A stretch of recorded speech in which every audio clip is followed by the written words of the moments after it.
പെട്ടെന്ന് കോടീശ്വരനാവണം. മാർഗം വല്ലതും ഉണ്ടാ? നിനക്ക് പെട്ടെന്ന് കോടീശ്വരനാവണല്ലേ? ചെറിയൊരു പരിപാടിയാണ്. ഓ, സ്ഥിരം പരിപാടി, ലോട്ടറി ആയിരിക്കും. ഒന്ന് പോടെ.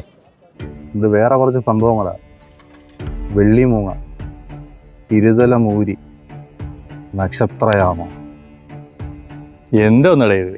ആമ്മയ്ക്ക് കാശ. സംഭവം നിനക്ക് വിശദീകരിച്ച് പറഞ്ഞുതരാം. ഇതിൻ്റെയൊക്കെ ഒരു കാലനുണ്ട്, ഒരു ഉടായ്പ സാധനം. അവനെ നമുക്കൊന്ന് വിളിച്ചു നോക്കാം. Loud speaker.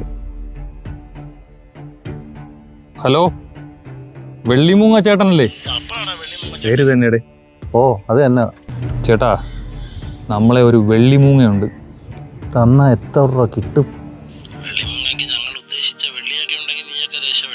പിന്നെ ഈ ഇരുതല മൂരിയെ എങ്ങനെ അറിയാൻ പറ്റും?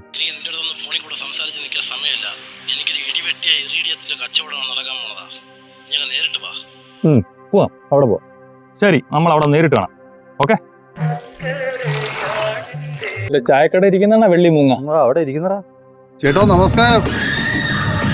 ചേട്ടാ, നമ്മളെ ചേട്ടനാ ഫോണിൽ വിളിച്ച മറ്റേ വെള്ളിമൂങ്ങ കേസ്. വാ, ഇരുന്ന് സംസാരിക്കാം. ചേട്ടൻ പറഞ്ഞ പോലെ ആ വെള്ളി ഇല്ലാത്തൊരു വെള്ളിമൂങ്ങയുണ്ട്. ഡീൽ ഓക്കെ ആണോ? വെള്ളിമൂങ്ങയ്ക്കാണെങ്കിൽ 40 ലക്ഷം, ഇരുതല മൂരിക്കാണെങ്കിൽ 60 ലക്ഷം, ഇറീഡിയത്തിനാണെങ്കിൽ 65 ലക്ഷം, പിന്നെ പഴയ 5 രൂപ നോട്ടുണ്ടാ, അതിന് പോലും 80 ലക്ഷം രൂപ കിട്ടും. ഡീല് സെറ്റാണോ? ആര്? ഇവനാ? ഇവിടുത്തെ പറ്റി തന്നെ 500 മുകളിലായി. നിനക്ക് ജീവനുണ്ടായ വല്ല പുല്ലും പറിച്ചിരുന്ന്